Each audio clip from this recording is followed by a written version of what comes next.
الشیطان الرجیم بسم اللہ الرحمن الرحیم واصطفاک علی نساء العالمین۔ اور اللہ تعالیٰ نے تجھ کو یعنی حضرت مریم کو دنیا جہان کی ساری عورتوں پر منتخب کر کے فضیلت عطا کی ہے۔ نبی پاک صلی اللہ علیہ وسلم کی احادیث میں کچھ خواتین کی فضیلتوں کا تذکرہ ہے۔ چنانچہ اللہ کے نبی صلی اللہ علیہ وسلم نے ارشاد فرمایا کہ جتنی بھی خواتین ہیں جو اونٹ پر سوار ہو سکتی ہیں ہوتی ہیں، عرب لوگ عام طور پر اونٹوں پر سفر کیا کرتے تھے، ان میں سے بہترین قریش کی عورتیں ہیں۔ اور پھر بہترین ہونے کی دو وجہ ارشاد فرمائیں۔ ایک تو یہ کہ وہ اپنے چھوٹے بچوں سے بڑی محبت کرتی ہیں، بڑی شفقت سے پیش آتی ہیں۔ اس حوالے سے بھی ہمیں غور کرنا چاہیے۔ قرب قیامت کی نشانیوں میں سے ایک نشانی یہ بھی ہے کہ اولاد سے بیزاری ہونے لگے گی۔ چنانچہ اسکرین اور موبائل کی مصروفیت نے اس چیز کو جنم دینا شروع کر دیا ہے۔ خواتین تک، مائیں تک اس سے تنگ پڑنا شروع ہو گئی ہیں، اور بہت چھوٹی عمر میں بچوں کو سکولوں میں، ٹیوشنوں میں بھیجنے کی اصل وجہ اور بنیاد بھی یہی چیز بن رہی ہے۔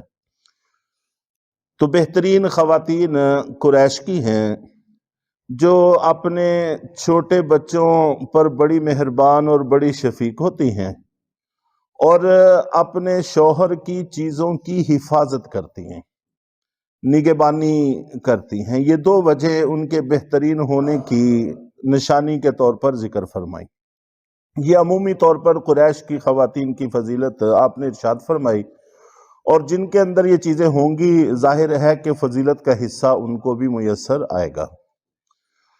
اور اسی طرح آپ نبی پاک صلی اللہ علیہ وسلم نے فرمایا کہ سب سے افضل خواتین میں حضرت مریم ہیں، اور آگے ارشاد فرمایا کہ بہترین سب میں حضرت خدیجۃ الکبریٰ رضی اللہ تعالی عنہا ہیں۔ اور ایک حدیث میں 4 خواتین کا نبی پاک صلی اللہ علیہ وسلم نے ذکر فرمایا۔ حضرت مریم بنت عمران، حضرت خدیجۃ الکبریٰ رضی اللہ تعالی عنہا، اور حضرت سیدہ فاطمہ طیبہ طاہرہ رضی اللہ تعالی عنہا، اور حضرت آسیہ امرأت فرعون۔ ان 4 خواتین کا ذکر فرمایا کہ یہ سب سے افضل ہیں، سب سے بہترین ہیں، اللہ کی نظر میں سب سے مقبول ہیں۔ اور ایک حدیث میں ان خواتین کا ذکر فرما کے آگے فرمایا کہ حضرت عائشہ کی حیثیت ایسی ہے جیسے کھانوں میں سرید کی حیثیت ہے۔ عربوں کے ہاں سرید سب سے پسندیدہ کھانا تصور کیا جاتا تھا۔ تو گویا کہ یہ 5 خواتین کا نام لے کر سب سے بہتر خواتین آپ نبی پاک صلی اللہ علیہ وسلم نے ارشاد فرمائیں۔ اور قرآن پاک میں نبی پاک صلی اللہ علیہ وسلم کی عام ازواج کے متعلق بھی ہے کہ وہ عام عورتوں کی طرح نہیں ہیں، اللہ نے ان کو خاص شرف عطا فرمایا۔ تو بہرحال سب سے بہترین یہ 5 خواتین، اور اس کے بعد پھر آپ کی ازواج مطہرات، پھر صحابیات، یوں پھر تقوی کے اعتبار سے جو سب سے بہتر ہے وہ اتنا ہی اللہ کی نظر میں سب سے مقبول ہے۔ اور ان 4 میں 5 میں سے سب سے افضل کون ہے تو یہ اللہ اور اللہ کے رسول بہتر جانتے ہیں۔ تو دنیا کی اربوں خواتین سے بہتر ہونا یہ بھی بہت بڑی فضیلت ہے، یہ بھی ہم سب کے لیے کافی ہے کہ ہم ان کا، خواتین کا احترام کریں اور ان کا نام احترام سے لیا کریں۔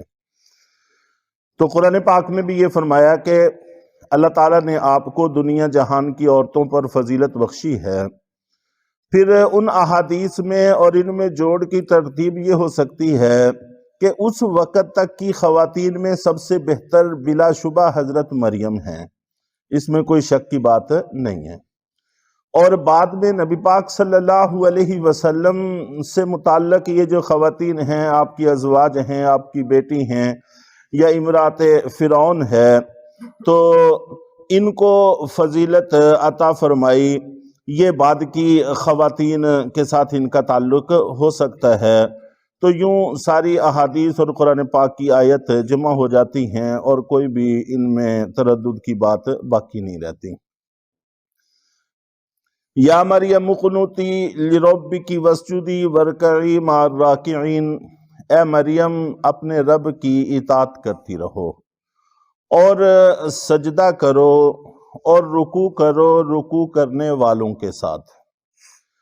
رکوع کرو رکوع کرنے والوں کے ساتھ، ویسے تو پہلے سجدے کا ذکر آ چکا ہے، اور اس کے بعد رکوع کا بطور خاص جو ذکر کیا ہے، اس کی کچھ وجہیں ہو سکتی ہیں۔ ان میں سے ایک وجہ یہ بھی ہو سکتی ہے کہ یہود کی جو عبادت تھی اس میں سجدہ پہلے ہوگا اور رکوع بعد میں ہوگا۔ ہمارے ہاں اس کے برعکس ہے، ہم رکوع پہلے کرتے ہیں اور سجدہ بعد میں کرتے ہیں، تو اس لیے پہلے سجدے کا ذکر کیا اور رکوع کا بعد میں ذکر کیا۔ اور یہ بھی ہو سکتا ہے کہ جیسے کہ ہمارے ہاں یہ مسئلہ ہے کہ جو بندہ رکوع میں شامل ہو جائے تو یہ سمجھا جاتا ہے کہ اس کو رکعت مل گئی ہے، چنانچہ اگر اطمینان کے ساتھ امام کے ساتھ شریک ہو گیا ہے رکوع میں تو اس رکعت کو پانے والا تصور کیا جاتا ہے۔ اور اس وجہ سے بھی اس کا ذکر کیا گیا ہوگا کہ رکوع میں عام طور پر غفلت پائی جاتی ہے، اچھی طرح سے جھکنا، اطمینان سے جھکنا کہ رکوع کی پوری کیفیت ظاہر ہو، سر کمر پشت برابر ہو جائے، اس کا اہتمام نہیں برتا جاتا۔ بڑی سرسری نظر میں بھی تھوڑا سا جھک کے بھی بسا اوقات جلدی جلدی میں ہم رکوع کرتے ہیں، تو اس لیے یہ مناسب نہیں ہے۔ تو رکوع کرو رکوع کرنے والوں کے ساتھ، رکوع کی اہمیت کی وجہ سے ذکر کیا گیا ہوں۔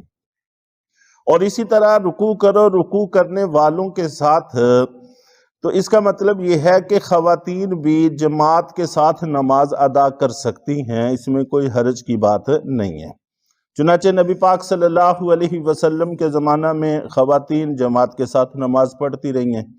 سیدنا ابو بکر صدیق رضی اللہ تعالی عنہ کے دور میں بھی ایسا ہی رہا، اور حضرت عمر فاروق رضی اللہ تعالی عنہ کے دور کا ابتدائی حصہ بھی ایسے ہی رہا۔ پھر حضرت عمر رضی اللہ تعالی عنہ نے یہ حکم دیا کہ اب فتنہ بڑھ رہا ہے، اب خواتین کو چاہیے کہ وہ گھروں میں ہی نماز پڑھ لیا کریں۔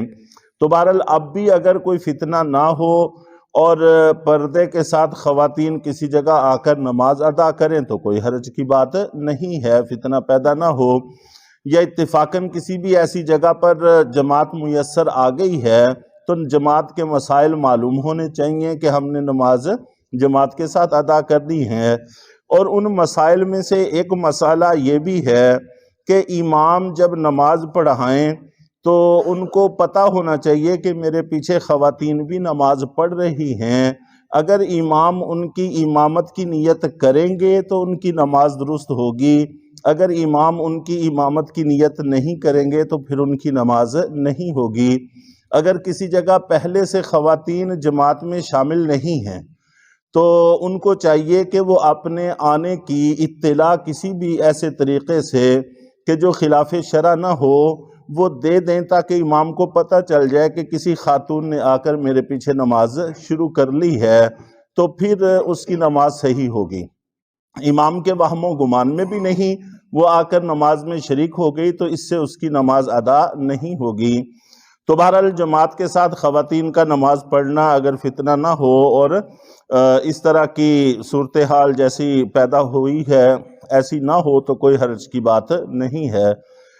ذَلِكَ مِنْ أَنْبَاءِ الْغَيْبِ نُوحِيهِ إِلَيْكَ وَمَا كُنْتَ لَدَيْهِمْ إِذْ يُلْقُونَ أَقْلَامَهُمْ آگے نبی پاک صلی اللہ علیہ وسلم کی نبوت کی دلیل کے طور پر ان واقعات کو ذکر کیا جا رہا ہے کہ یہ غیب کی خبریں ہیں، ہم نے وحی کے ذریعے آپ کو ان پر مطلع کیا ہے، اور آپ اس وقت ان کے پاس نہیں تھے جس وقت وہ اس بات کو ثابت کرنے کے لیے اپنی قلمیں ڈال رہے تھے کہ کون مریم کی کفالت کرے گا۔ وَمَا كُنْتَ لَدَيْهِمْ إِذْ يَخْتَصِمُونَ، اور نہ ہی آپ اس وقت ان کے پاس تھے جس وقت وہ اس معاملے میں اختلاف کر رہے تھے، تو آپ پاس نہ ہونے کے باوجود ٹھیک ٹھیک ان باتوں کو ارشاد فرما رہے ہیں، یہ آپ کے نبی ہونے کی دلیل ہے۔ تو اللہ تعالی ہم سب کو آپ کی نبوت پر 100% یقین بھی عطا فرمائے اور آپ کی اطاعت کی بھی توفیق عطا فرمائے۔